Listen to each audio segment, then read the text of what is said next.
अध्यक्ष महोदय धन्यवाद. आपण या बिलावर बोलण्याची संधी दिली. पहिलं म्हणजे मी विनंती करीन मंत्री महोदयांना, सन्माननीय मंत्री महोदयांना, की हे जे आजचं बिल आहे ते सिलेक्ट कमिटीकडे पाठवा आज मंजूर न करता. कारण विनंती एवढीच आहे, कारण आजचं जे बिल आहे तसं पाहिलं तर फार छोटं आहे पण फार महत्त्वाचं आहे. आपण बिबट्याना शेड्यूल 1 मधून शेड्यूल 2 मध्ये आणण्याचा प्रयत्न करतो वाईल्ड लाईफ प्रोटेक्शन ॲक्ट 1972च्या तहत. तसं पाहायला गेलं तर आज जे आपण पारित करू, जर आपण बहुमताने पारित केलं तर ह्याचा अर्थ हा राहील की हे एक राजकीय स्टेटमेंट होईल. ह्याचं काही लगेच सोल्युशन निघणार नाही, कारण आपण केंद्र सरकारला विनंती करू, नॅशनल वाईल्ड लाईफ बोर्डाला विनंती करू वगैरे ह्या बिलाच्या माध्यमातून की आपण शेड्यूल वरनं शेड्यूल 2 मध्ये आणावं. अध्यक्ष महोदय, असंच आपल्यासारखं केरळनीच आत्ता केलेलं आहे. मला वाटतं अंदमाननी केलेलं आहे, त्यांनी मगरमच्छींसाठी केलेलं आहे, केरळाने कुठच्या तरी वेगळ्या प्राण्यांसाठी केलेलं आहे. पण मुद्दा हाच राहतो की हा बिबटा किंवा बिबटे जे आहेत ते शेड्यूल 1 मध्ये ह्याच्यासाठीच आहेत, कारण IUCNच्या वल्नरेबल लिस्टमध्ये जेव्हा हे एखादा प्राणी असतो किंवा एखादा वन्यजीव असतो तेव्हा केंद्र सरकार तरी आपल्याला परवानगी देणार आहे का?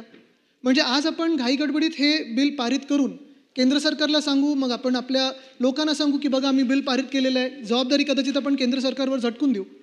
पण इथे नुसतं हे बिल पारित करून काही आपलं जे हेतू आहे तो साध्य होत नाही.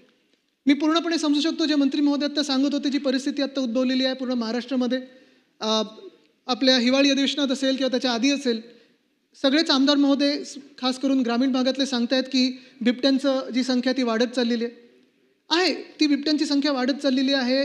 ज्याला आपण ह्युमन ॲनिमल कॉन्फ्लिक्ट बोलतो तो देखील झालेला आहे आणि ही परिस्थिती मान्य करायलाच लागेल. मी पूर्णपणे समजू शकतो की आमदार महोदय जे आहेत ते त्रस्त का आहेत. पण आपल्याला नुसतं शेड्यूल 1 मधून शेड्यूल 2 मध्ये आणून काही कुठचा हेतू साध्य होणार नाही. ह्याच्यापेक्षा मला वाटतं सगळ्यात महत्त्वाची गोष्ट म्हणजे आपल्याला लेपर्ड मॅनेजमेंट प्रोग्राम हा कसा करता येईल त्याच्यावर आपण काम केलं पाहिजे.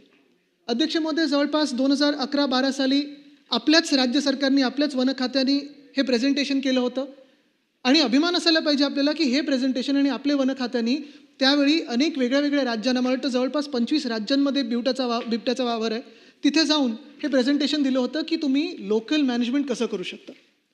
आज जर आपण पाहिलं तर शेड्यूल 1 मधून शेड्यूल 2 मध्ये आणताना फरक काय होणार आहे? शेड्यूल 1 मध्ये अर्थात असं आहे की जर कुठचाही वन्यजीव, कुठचाही प्राणी डेंजर टू लाईफ असेल तर चीफ वाईल्ड लाईफ वॉर्डनला परवानगी आहे. परवानगी चीफ वाईल्ड लाईफ वॉर्डनच देऊ शकतात की हंट करायचं म्हणजे शिकार करायचं किंवा ट्रान्सलोकेट करायचं किंवा अन्य काही दुसरं करायचं असेल तर. शेड्यूल 2 मध्ये अर्थात danger to life or property म्हणजे जे आपण सांगताय शेतामध्ये किंवा ऊसामध्ये जो आता बिबट्या यायला लागलेला आहे, अर्थात ते प्रॉपर्टी म्हणून आपण पकडूच. पण ही जी जबाबदारी आहे, जसं आपण सांगितलं मंत्री महोदय की ही जबाबदारी आपण CCFवर टाकू शकतो, तिकडच्या स्थानिक लोकांवर टाकू शकतो. पण ह्याच्यातून कदाचित नको ते प्रॉब्लेम, भलते ते प्रॉब्लेम हे पुढे येऊ शकतात. शिकारीचे परवाने दिले जाऊ शकतात, त्या परवान्यातून तस्करी चालू होऊ शकते.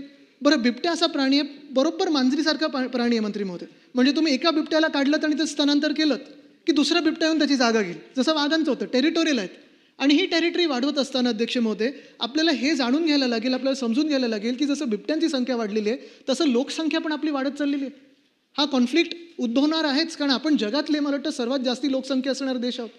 आपण ठीक आहे, कधी कधी असा आपण विचार करतो की आपण आपले विचार करत असतो, लोकांचा विचार करत असतो, पण बिबट्यांना मतं नाही, बिबट्यांना आवाज नाही म्हणून किंवा दुसऱ्या कुठच्या प्राण्याला आवाज नाही म्हणून आपण त्यांना तिथून काढायचा प्रयत्न करत असतो. पण ह्यांचं जे काही स्टेटस आहे ते डाऊनग्रेड करून कुठचाही उपाययोजना होणार नाही. कुठचाही एव्हिडन्स नाही, सायंटिफिक एव्हिडन्स नाही आहे की बिबट्याला किंवा कुठच्याही वन्यजीवाला शेड्यूल 1 मधून शेड्यूल 2 मध्ये आणून आपण ह्याचं काहीतरी मॅनेजमेंट करू शकू. अनेक उदाहरणं आपल्या राज्यात आहेत. जसं अवनीला मारायचं होतं तेव्हा अवनीला मारलं गेलंच, त्या नवाबला आणलं त्याला मारलं गेलं. आत्ता देखील मंत्री महोदय आपण आपल्या राज्यामध्ये मॅनेजमेंट प्रोग्राम असेल किंवा आपण एक संयुक्त समिती बनवली, त्याच्यात काही तज्ज्ञ मंडळी घेतली, तर मंत्री महोदय मी तुम्हाला आश्वासित करू शकतो की ह्या तज्ज्ञ समितीच्या माध्यमातून आपण खरोखर काहीतरी चांगली उपाययोजना करू शकू. आणि जे केंद्र सरकारकडून होणार नाही, IUCNच्या लिस्टमध्ये असताना ते आपल्याला परवानगी देणार नाहीत, मी कळकळीची आपल्याला विनंती करतो की ह्या शेड्यूल 2 मध्ये आणून जे काही बाकीचे प्रकार जसं तस्करी असेल, पोचिंग असेल, ती डोकेदुखी वाढवण्यापेक्षा आपण आत्ता एक तज्ज्ञ समिती करू, एक जॉईंट समिती करून त्यांच्याकडे पाठवू. कारण आत्ता आपण पाहतोय जंगलांमध्ये जंगलही नष्ट होत चाललेत. आता 2 प्रकार, मी थोडंसंच बोलतो, याच्यावर जास्ती वेळ घेणार नाही, पण दोन्ही बाजू आहेत त्याला. एक बाजू अशी आहे की महाराष्ट्रामध्ये आपण पाहतोय चंद्रपूरमध्ये आत्ता मायनिंग परवाने दिलेले आहेत. मग घोडाझरी वाईल्ड लाईफ सँच्युरीमध्ये असेल, ताडोबा अंधारीमध्ये असेल, तिथे आमचे ते बंडू धोत्रे बसलेले, त्यांना उठवलं गेलं. इथे 45,000 कांदळवनं कापली जात आहेत. म्हणजे जंगल क्षेत्र आपण कमी करतोय, आपण त्यांच्या घरात पण घुसत आहोत. हां, जिथे आपल्या घरात घुसत आहेत तिथे काहीतरी मॅनेजमेंट प्रोग्राम करायलाच पाहिजे. आपल्या शेतांमध्ये घुसत आहेत मॅनेजमेंट प्रोग्राम करायला पाहिजे. डार्ट करू शकता त्यांना तुम्ही डार्ट करून दुसरीकडे नेऊ शकता, स्थलांतर करू शकता. स्थलांतरीचं जे मॅनेजमेंट प्रोग्राम आहे तो देखील मंत्री महोदय आपण केंद्रासोबत बसून हे करू शकतो, तज्ज्ञ मंडळी सोबत बसून करू शकतो. पण आत्ता गरज हीच आहे की लगेच कुठच्याही घाईगडबडीत असं पाऊल न उचलता ज्याच्यासाठी आपल्याला केंद्राची परवानगी मिळणारच नाही. मी पुन्हा एकदा विनंती करेन की हे बिल आपण आत्ता एक जॉईंट समितीकडे पाठवावं आणि त्याच्यावर पुढच्या उपाययोजना कराव्यात. धन्यवाद.